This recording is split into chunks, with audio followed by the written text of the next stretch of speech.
totally booked. Rock and roll! Well, I think I'll leave you to your reading. Little Hand says it's time to rock and roll. Rock and roller! We are totally booked. Welcome back to Booked on Rock, the podcast for those about to read and rock. Subscribe and give the podcast a 5-star review wherever you listen. The brand new look website, bookedonrock.com. We've got a brand new email subscription list that you can sign up for. You get email notifications of the latest episodes and a whole lot more. So go to bookedonrock.com, put your email in, and get on the list. Michael Kosser and Alan Stoker are the guests this episode to talk about their new book, The Jordanaires, the story of the world's greatest backup vocal group. As told by the late great lead tenor Gordon Stoker, this is the story of the greatest backup group in the history of recorded music, and that is undoubtedly the Jordanaires, a gospel group of mostly Tennessee boys, formed in the 1940s that set the standard for studio vocal groups in the 50s, 60s, 70s, and beyond. In their 65-year career, from 1948 through 2013, the recordings they sang on have sold an estimated 8 billion copies. They sang on more than 200 of Elvis's recordings, including most of his biggest hits. They were in 3 of his best-known movies, appeared with him on most of his early nationwide TV shows, and toured with him for many years. Throughout Elvis's early career, the Jordanaires were his most trusted friends and probably his most positive influence. While the Jordanaires' bread and butter may have been Nashville's burgeoning recording industry, it seemed that there was always a plane waiting to take them cross-country to the pop sessions in L.A. They sang on most of Ricky Nelson's biggest hits, and over the years backed up Andy Williams, Fats Domino, Willie Nelson, Dolly Parton, Dinah Shore, the Everly Brothers, Glen Campbell, Patti Page, Neil Young, Perry Como, Loretta Lynn, Ringo Starr, Tom Jones, Andy Griffith, Bobby Vinton, Brenda Lee, Patsy Cline, Ray Cyrus, Clyde McPhatter, and about 2,100 other recording acts. Michael Kosser is a senior editor at American Songwriter magazine, where he's written a column on songwriting called Street Smarts for the past 20 years.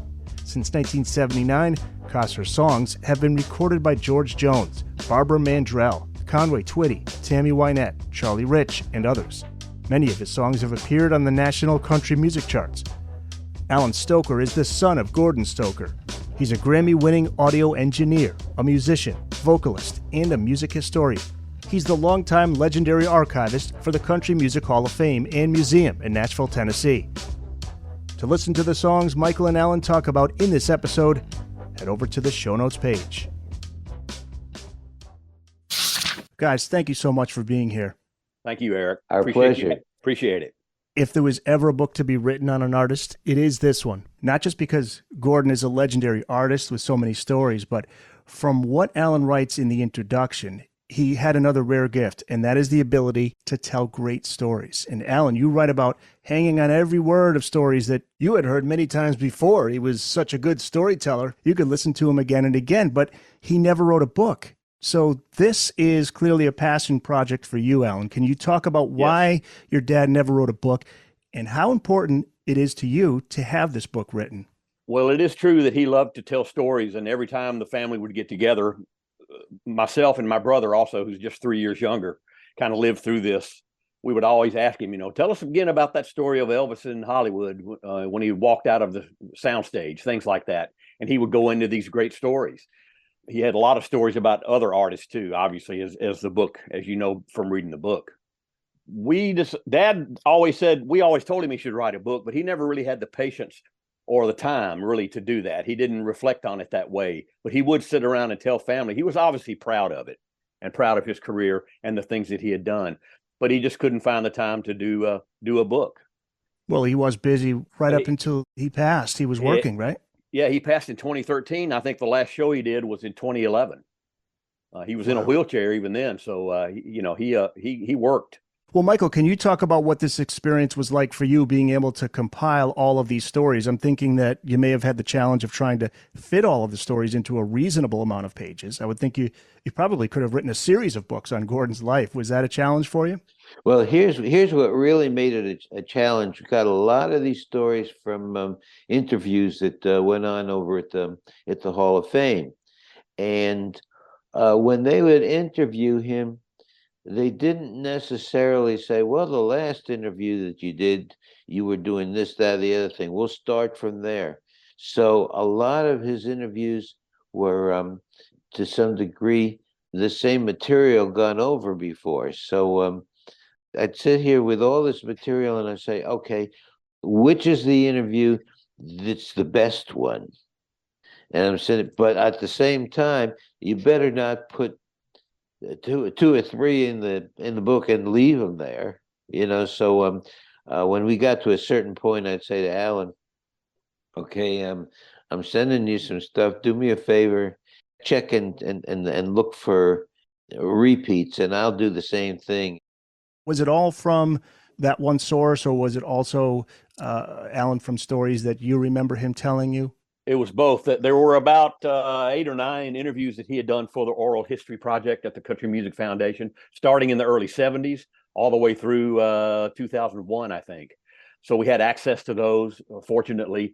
I had also asked him he had a small little cassette recorder by his desk, and I'd ask him, just keep a tape in there, and every time you think of a story, just press record and relay that story. Fortunately, I still have that cassette, and it's great to hear these stories told in his voice. It's a great thing to have. It really reminds me of his personality and how he loved to tell stories. Can you give us a brief history of Gordon leading up to the moment he meets Elvis? He was born in the mid-20s, Brentwood, Tennessee, and music was a part of his life from the start? He was born in Gleason, Tennessee, which is a town in West Tennessee, about halfway between Nashville and Memphis. If you know the Opry comedian Mike Snyder, who plays banjo, he's from the same hometown. Music was part of his life as a young child, right? He was playing instruments, the piano, at a young age. Let's face it, he was a prodigy.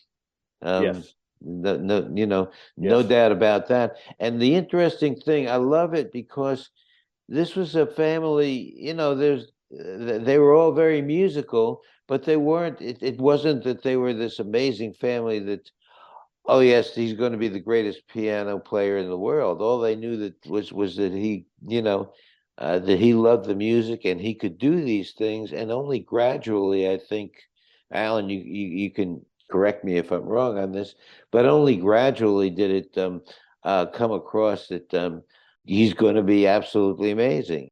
He started playing piano at like 3 years old. He and his parents came back from like an all-night singing, and he climbed up on the piano bench and started picking out the tune of the songs that they had just heard. And his parents realized this boy has some talent. So he started taking lessons at age 3. At age 5, his sister, who was 13 years older, she basically raised him. She played piano for him to sing at a regional talent contest, which he won at like 5 years old. He sang the song, "Have You Ever Been Lonely? Have You Ever Been Blue?" But he had a speech impediment. He was born with it, and he had really had it all his life. And so he sang, "Have you ever been lonely? Have you ever been boo?" And that may be why he won the contest. Who knows? That's what he said. I may have won it because people thought that was cute. But he started playing piano. By that time he was 10 years old, he was playing professionally on the radio for a group out of McKenzie, Tennessee. It's amazing. And you do have great stories from family members, too. Gordon's niece, Jenna Stoker Wright, had that story about him coming home, and verbatim. You just had the music down literally minutes after he just came back from church, from the gospel singing. So there was, and this is, for folks my age, from my generation, it's just hard to imagine, but he actually got picked on for playing the piano and singing. That is crazy. So can you share some of what Gordon said about those early difficult days, and what was it that thankfully kept him pushing through it and not giving up?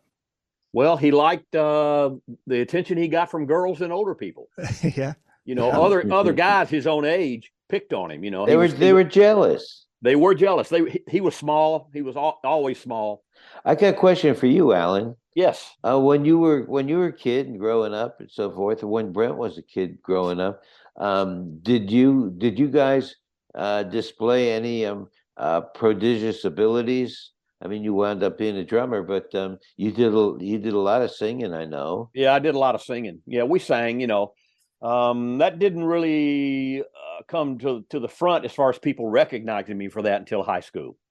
Okay. But in high school it did. So you were in high singing school in it did, Glee Club or something like Yeah, that. I sang in the choir and the Glee Club, and I had a lead role in the musical when I was a senior, and I sang in the all-state chorus for 2 years as a junior and a senior. So we sang.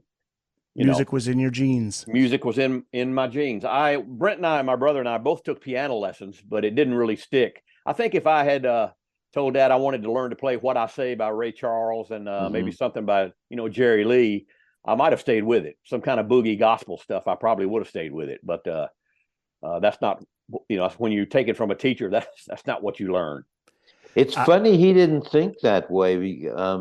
Well, I guess he was just too busy to think, well, where are they going? In the 1960s, he was very busy. They were doing four sessions a day, 5 days a week, appearing on the Opry on the weekends, and then sometimes traveling to Hollywood or New York. He was gone a lot.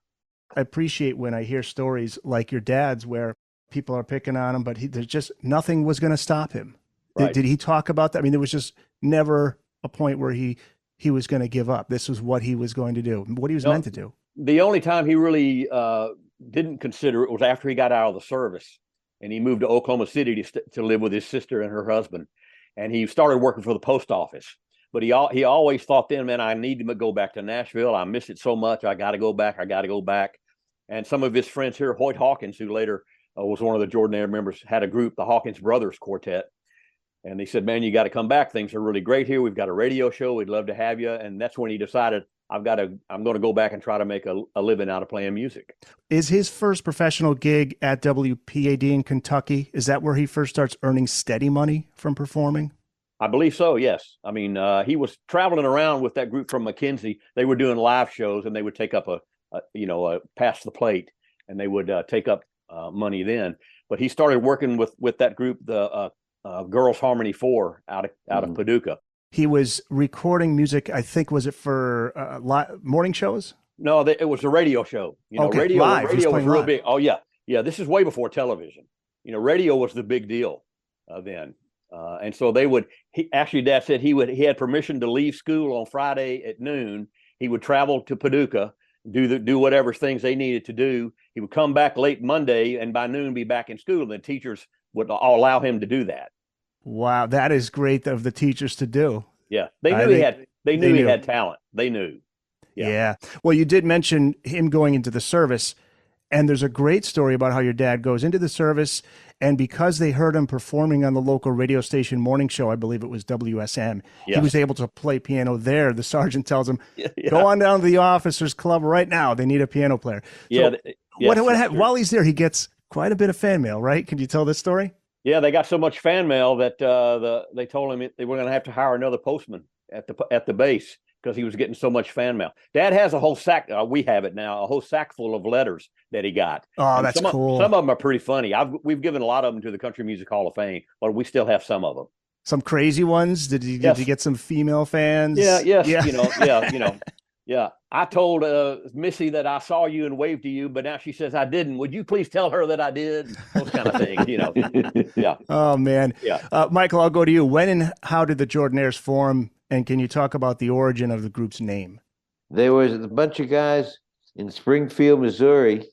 They came from various parts of Missouri. It's not like they were all together in Springfield, but that's how they got together, and they were.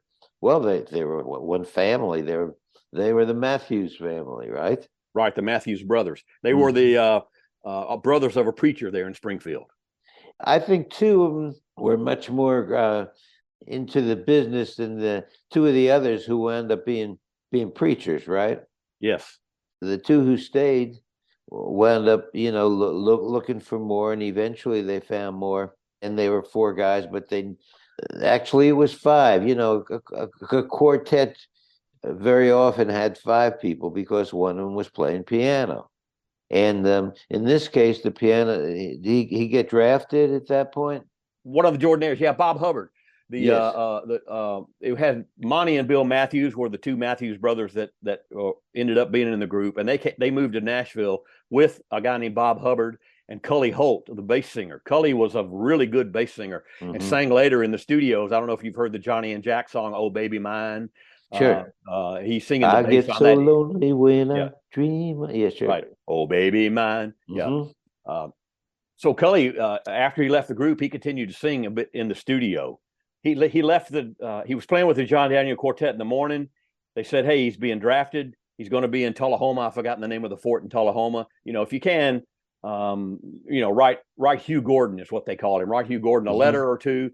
And like you said, Eric, when he got to the base, they all lined up. The sergeant said, is there a Hugh Gordon Stoker here? And he thought, what have I done now? He raised his hand. He said, were you on the radio this morning playing piano? Yes, sir, I was. Go down to the officers club. They need a piano player right now. So he basically played piano all through his time in the service. He was a teletype operator too. He was a teletype operator. And Alan, I forgot to mention the reason he got so much mail is because the DJ was giving out his address. Yes. Yeah. Yeah. Well, and he said, please stop giving. Right. The group, John Daniel would say, make sure you write Hugh Gordon and tell him he got cookies and cakes and please stop. Yeah. He got everything. Yeah. Yeah. Now the name Jordanaires, that's an interesting story beyond that. There's a creek in Springfield, Missouri, the Jordan Creek. And they thought, well, that has also biblical significance for the land of Jordan and the river of Jordanaire. So they thought Jordanaires would be a good name. It's a great name. And I never would have thought of that. Well, there were already the Modernaires and groups like that. So I think they just kind of, shifted it from that. Gordon told a story about his bandmate, Bill Matthews, having a complete nervous breakdown on the first of a 10-day gig at a Detroit supper club. And this story is in the book. Gordon had to sing his parts the next 9 shows. What happened to Bill? And could you talk about how Gordon was not asked? He was told to sing Bill's parts. He didn't have a choice. Well, this is 1951. He was playing piano with the Jordanaires. And like you said, they got this 10-day gig at a supper club at Yeoman's Club in Detroit. And the very first night, Bill Matthews, during the middle of the show, just walked off the stage and walked around to the back, started saying hello to people, and right in the middle of the performance. And his brother, Monty, Bill, come on back up here. We're not through singing yet. Basically, he had a nervous breakdown. They took him off in a straitjacket. Dad said when they rolled him out, he remembered it, said he didn't even recognize me. And Dad didn't see him again for about 15 years. Wow. Yeah. And that was the first night. They had 10 nights there. They were already there. And they said, you've got to sing Bill's parts. Which wasn't easy. No, it's the first tenor part, very high. Dad said, I can't do it. And they said, you've got to. You have to do it. So they called Hoyt Hawkins here in town. Hoyt came out there to Detroit to play piano so Dad could handle the singing so he wouldn't have to play and sing at the same time. True pro right there. Yeah, no kidding. Yeah. And that happened to Dad a lot. He was kind of forced into doing things that he didn't really feel like he was able to do, but obviously he was. The book is called The Jordanaires, the story of the world's greatest backup vocal group. It's out now, and we're talking to author Michael Kosser and Alan Stoker, son of Gordon Stoker, the legendary lead tenor of the Jordanaires.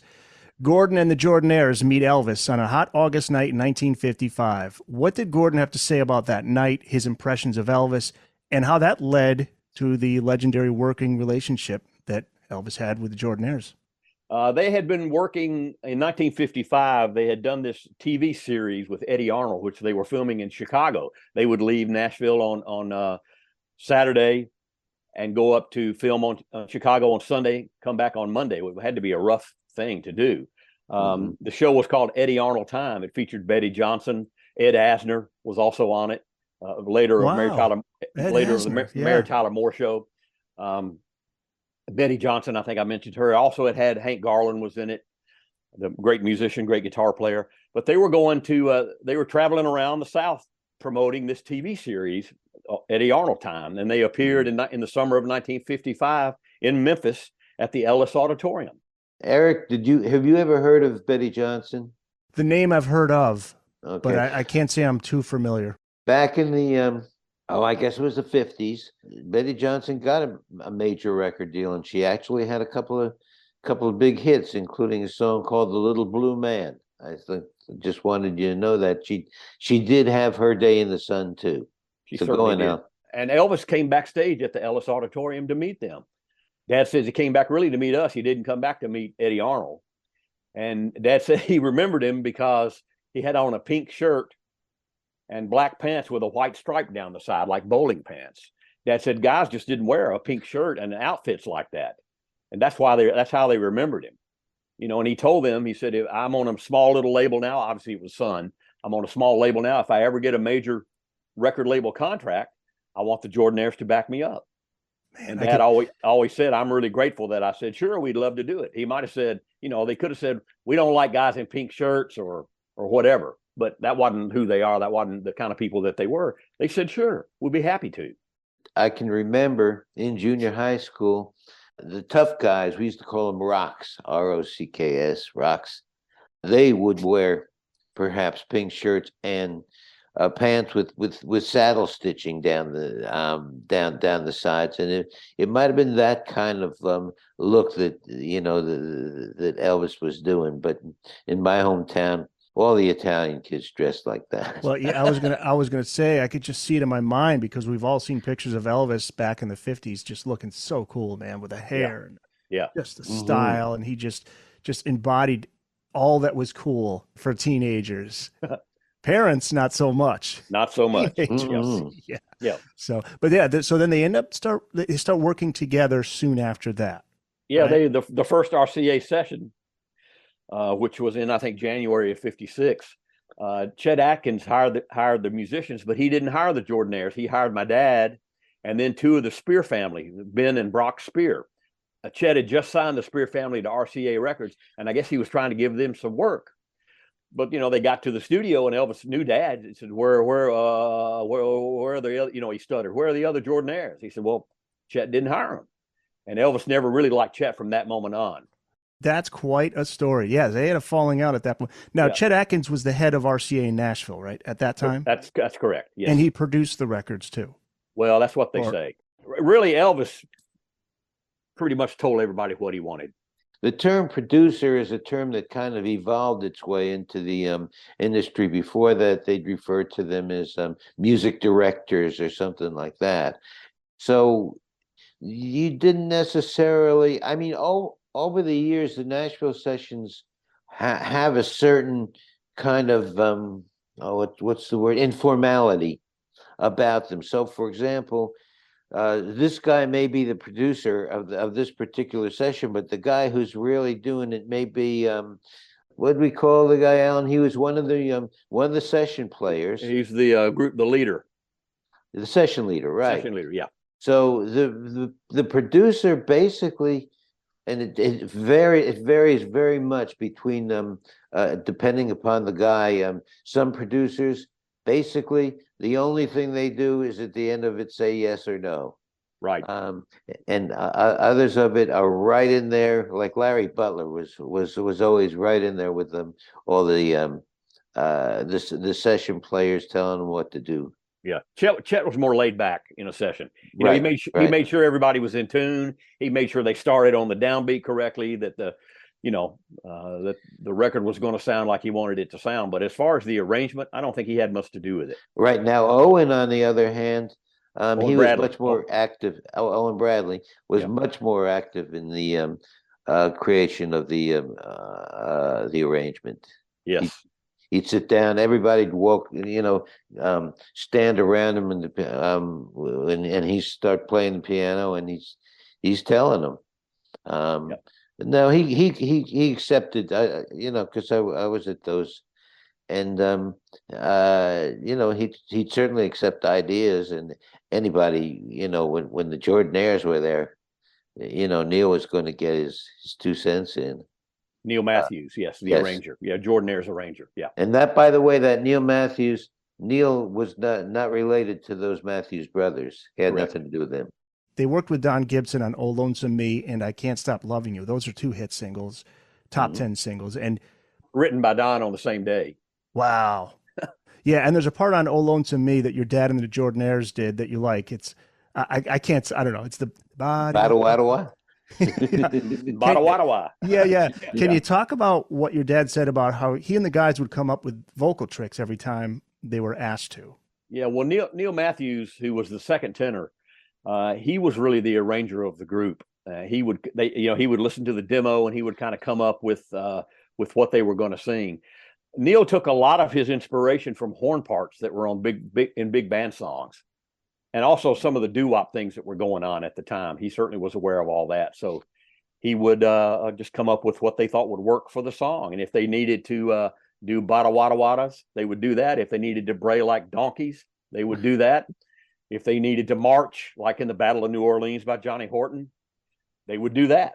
So they did whatever they needed to do to make a record work. They never said, that's stupid, I'm not going to do that, which a lot of groups, maybe at the time, professional groups might have done. But they never did that. They always said, if you want that and you think that'll help the song, we'll do it. Yeah, it becomes part of the signature sound now all these years later. But did Chet Atkins ever give him any pushback? No, don't do that, do this. He just said, you do your thing. He probably just said, you do your thing. Owen may have given him a little bit of pushback, but not much. Owen Bradley was the producer for Loretta Lynn, for Conway Twitty, for Patsy Cline. Brenda Lee. Brenda Lee, right. So Owen was much more hands-on. The Booked on Rock podcast will return after this. Got to ask you about Elvis's Blue Christmas, a classic recording, but Elvis did not want to record it because Ernest Tubb had recorded a hit with it. So he had respect for country acts, so he objected to it, but he still had to record it. So he came up with an idea that would assure the single would not be released. What does he decide to do on this recording? Right. Well, Millie Kirkham, Elvis just said, you guys, I don't really want to do this, but let's just do it and get it over with. Let's do something silly, and get it over with. And Millie Kirkham came up with that, woo, and he pointed at her and shook his head. So then all the guys started doing it, and they thought it was hilarious. But Elvis kept trying to sabotage it. He kept singing, I'll have a blue Christmas. He was stringing out Christmas to 3 or 4 syllables. And they said, you can't do it. You need to stop doing that. He kept doing it. Finally, Neil Matthews went over to him and said something. And he finally did it right. And that's a one take. I mean, that's the only time that they were able to do it. And when they finished it, he said, well, that's it. Nobody will ever want to play that. Never listen to that again. Yeah, right. Gordon talked about the recording of Are You Lonesome Tonight, along with other songs that Elvis liked to have the lights down low. So that made it difficult for your dad and the Jordanaires, right? They couldn't read what they had to sing. A lot of times they couldn't read the sheet. They turned the lights off. And maybe you had a light on your music stand, your podium, that had your lyrics on it. But if you moved a little bit to the left, you might hit the mic stand, make a thump. I think there's a place in Are You Lonesome Tonight where actually somebody thumps the microphone, and they re-recorded the end. You can't really tell where the cut is, but the great engineer Bill Porter edited that together, and you can't really tell where it is. But the main take of Are You Lonesome Tonight, right at the end, where everything stops and Elvis sings, Are You Lonesome Tonight? And the group does this ooh at the end. There was a mic thump. There are many songs Elvis didn't like. And Michael, you cite one called Stuck on You. Teddy Bear is another. What did Gordon have to say about that? Like, why did Elvis, despite not wanting to record them, did he record them anyway? This is where we get to the Colonel, right? Think about this. I mean, there were a couple of there was more than just the Colonel. Okay, remember they cut a lot of stuff for the movies, and these songs were selected for the movies by people within the movie offices, the suits. Okay, and Dad called them the officials. Right, and I think we'd all talk about songs that weren't particularly wonderful. And Elvis referred to "Stuck on You" as "Stuck in You." But the funny part about that, I mean, to me, listen to that. That's a pretty darn good record. He had, but people have their attitudes. People have their feelings. The problem was when it came to the movie songs, Elvis did not have much of a choice. And I think it's my guess, and I wasn't there, so I don't know. My guess was at the very beginning, he did them, but this is an interesting part.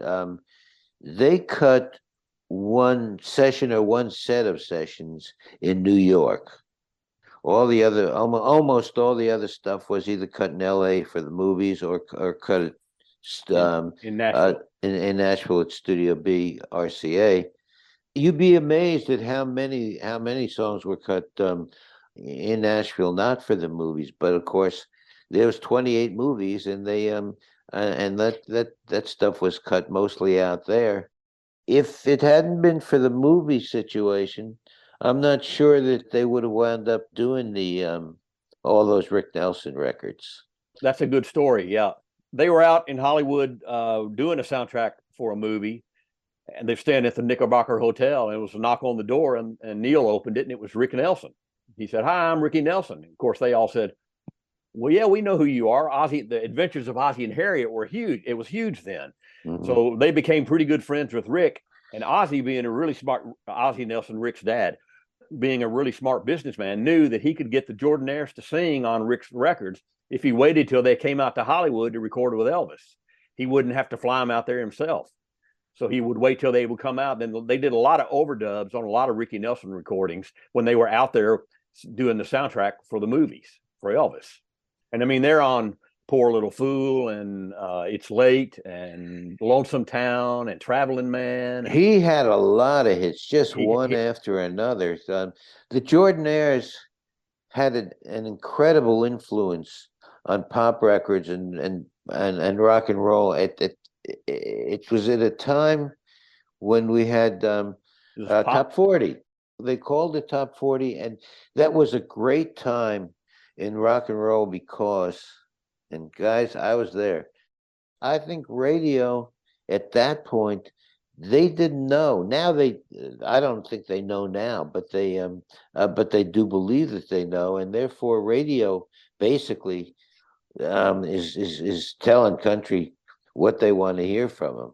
Your dad, Alan, had a lot to say. He opened up a lot about the Colonel in the book. Can you just share just some of what he said? Because he said he had no love for Elvis, and that bummed Elvis out. Yeah, that's true. Of course, that's if anybody's seen the new Elvis movie, that's pretty well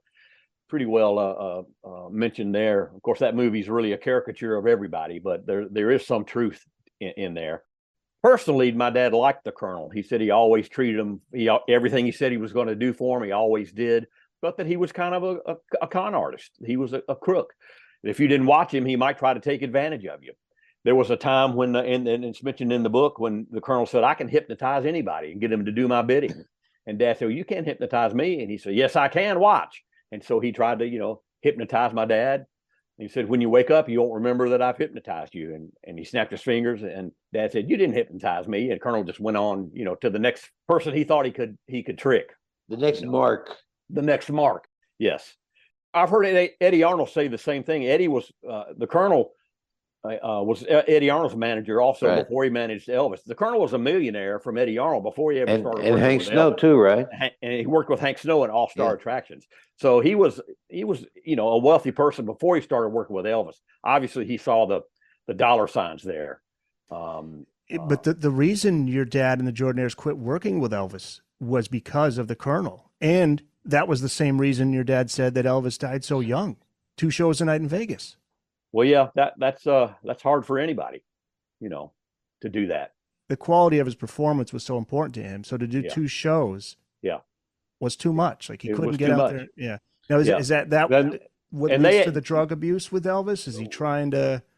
Well, he started taking amphetamines in the service. That's what I understand. Okay. Help him stay awake, and he liked the way it made him feel.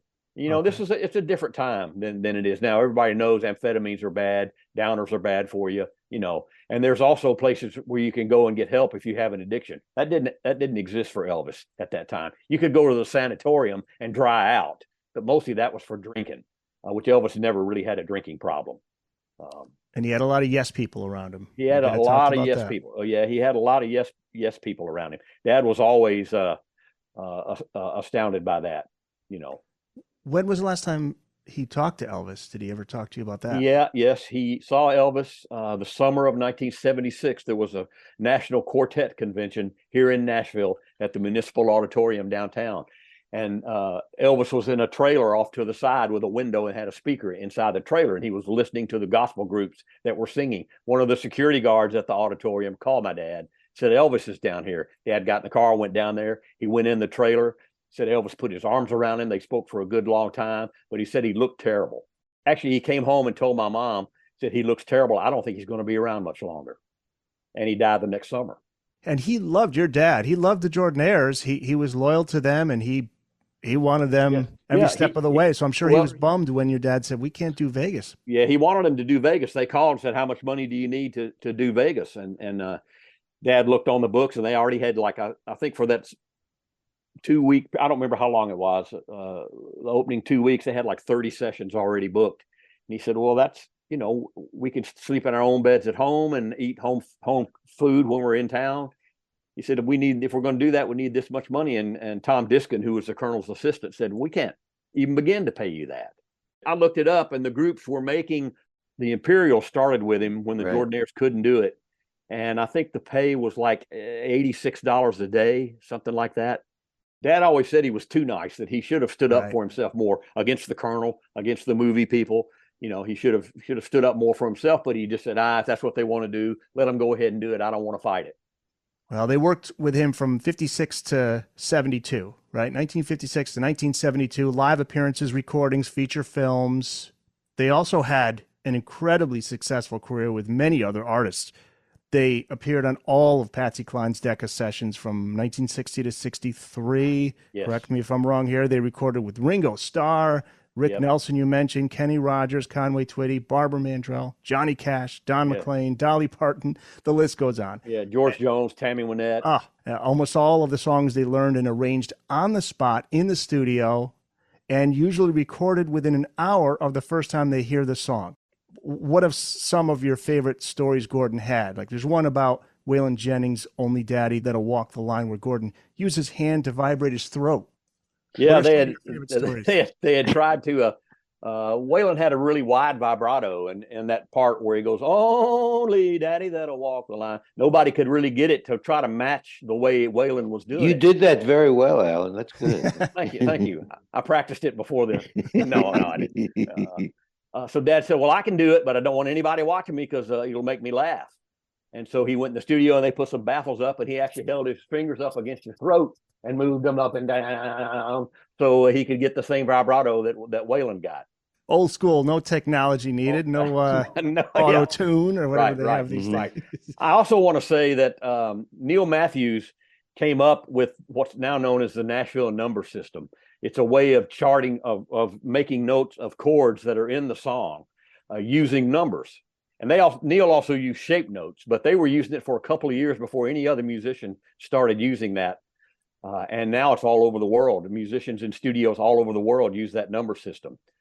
Back in the day when they were they were working out in California and New York, well, not just when they were working. If a vocal group went into a studio in New York or Los Angeles, you were handed an arrangement by an arranger. Every musician and singer was given, here's what you sing on this song. Well, in Nashville, they didn't really have arrangers, and really, why would you arrange? There was a certain amount of prejudice against country songs, hillbilly songs. They didn't hire a professional music arranger, and so that's kind of what started Nashville musicians and Nashville singers coming up with their own arrangements in the studio as head arrangements. Mm-hmm. Did your dad have a favorite song or album from the days with Elvis? No, I don't think so. I mean, he liked all the gospel things. He did say that there was a song called Known Only to Him that Dad really liked. He wanted that. We played that at my dad's memorial service. That's one of the songs that he wanted played. So we made sure to play that. So I know he said he felt the spirit in the studio when they were doing that song. Well, I think Elvis loved the gospel stuff too. That was a sweet spot. Yeah, that's what he loved to warm up with. He loved to, if he hadn't been singing for a while, he would go to the piano and sit down. They would stand behind him and they would sing for an hour or more, just so Elvis could warm up. And so the early songs, as you say, are arranged by others. Did Elvis eventually write his own music? No. Okay, so he was always taking music that was written and then. But he could look at a lyric sheet, and within 5 minutes, he would have had the whole thing memorized. A Nashville session, basically, the musicians tend to be co-producers of the session. Really, they're all coming up with their own. They're listening to what everybody else is doing and coming up with their own thing that'll match it. And the producer, when he gets an idea, he'll throw it in there. The session leader, he might have an idea, and it was a very collaborative thing, and still is. It's a lot of fun. The Jordanaires, they were responsible for the vocal sound. I want to mention something also having to do with that when after Neil died, they got Curtis Young. yes, and Curtis took Neil's place, and he mentions in the book that when he came in for his first session with them, that's when he learned from the other guys, or maybe they made it up on the spot because they didn't want to do it, for all we know. But basically, that he was expected to come up with with those arrangements at that point, and that's so amazing because we think, and it was that was a special thing. Neil had a great talent. He had a great talent. Yes. So I want to add this to make sure that that we get it in if we can, Eric, and that is, to me it is impossible to imagine that the Jordanaires are not in the Rock and Roll Hall of Fame. How is that even possible? Well, why not? I guess not surprising. The Rock and Roll Hall of Fame is a lot of questionable decisions. Well, maybe this book will help with that. I hope so. You know, I hope so. I mean, one example of what Michael was talking about, they'd finished a Jimmy Dean session, and it was Jimmy's last session for Columbia. He hadn't had any hits, and they had about 30 minutes left. And they said, "Do you have anything we can do?" And Jimmy said, "Well, I wrote this poem," and he had it on a piece of paper, and he showed it to Neil, and they came up with this arrangement. And that song ended up being "Big Bad John" by Jimmy Dean, and that was a big hit for him, and it saved his career really with Columbia. They re-signed him, and then he had PT 109 and a bunch of hits after that. But that's the kind of thing where you take a poem written on a sack, a piece of paper, and you come up with an arrangement that actually makes a record. It's pretty amazing when you think about it. Probably Neil, you might say, under other circumstances, he would have gotten credit for the music on that particular song. Yes. That's half the royalties that writers get. Yeah. Gordon and the Jordanaires continued on after Elvis. And as he said, he was thankful and grateful that the country music business had been so good to he and the Jordanaires. So he didn't need Elvis to continue on with the success that they had. They worked into the 2000s. And I want to leave with this question to both of you. Chapter 13 titled The Jordanaires, What Did They Leave for Us? What should the Jordanaires be remembered most for? Well, they were around at a very important time, really a big change in popular music, certainly American popular music. They were there when the changeover from entertainment went from radio to television, and then from television to movies. And of course, the music of the 1940s up through the 50s and into the 60s. So they were really pretty heavily involved in those changes. They were a big part of that. As my friend Greg Hall said, they saw the world of pop music change across the microphone from and over the shoulders of most of the big pop stars in music. And I think that's true. They were on 6 decades of Grammy-winning recordings, starting in 1959 all the way through 2008, which is pretty amazing. So, I think they left a great legacy. They kind of set the bar for vocal quartets, recording in the studio. Nowadays, the band members kind of all do that themselves. If a guy has a band, they sing in the studio, or they hire professional singers. Maybe it's not really a group, it's just certain singers that they like. But back then, you could set up one microphone and the 4 Jordanaires could stand around one mic and get the blend that you needed, get the sound that you needed. And it was really a trend setting at the time. Michael. And the Jordanaires were very quick at it. Yes. They were terribly important. Yeah, Michael, what do you think they should be remembered most for, the Jordanaires? I think they were responsible for a lot of the sound of the late 50s and the 60s and into the 70s. As I said, when the top 40, one of the things the top 40 did, because you could turn on a top 40 show and you could hear back to back, you could hear Dean Martin back to back with Elvis, or with Marty Robbins, for example. Connie Francis. Connie, right. Yeah. And the Jordanaires were on so many of those records. They would have been on a Connie Francis record. Sure, they recorded with her. Right. They were ubiquitous. You could just hear them, and they were so professional. once every so often. I mean, you can read in the book where Gordon talks about some of the clinkers that they may have done, but that was very, very rare. Those sounds were right on the button in them. Yeah, Michael, to jump off of that word ubiquitous, because that's it. Whoever's listening to this right now, you've heard the Jordanaires. Absolutely. I mean, it's not even a question. You've heard them. You'll probably hear them again on the radio sometime this week. Right. Another thing I want to point out is they were very nice people.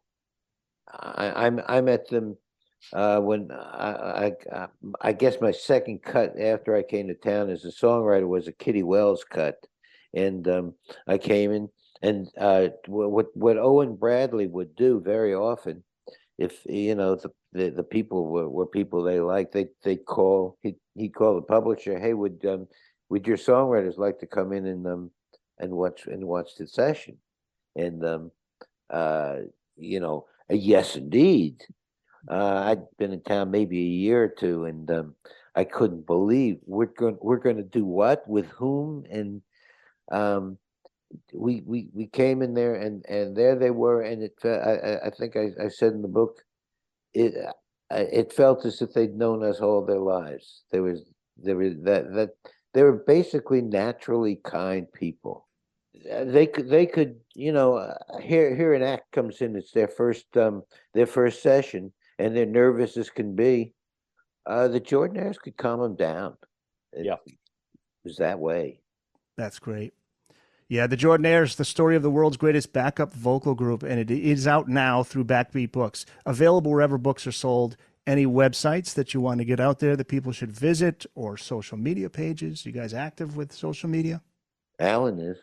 There's a Gordon Stoker memorial page on Facebook.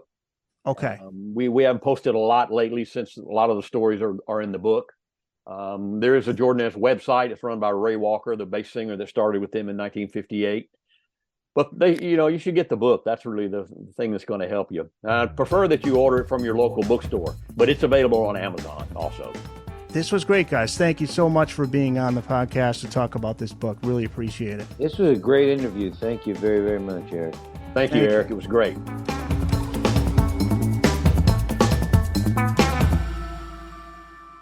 That's it. It's in the books.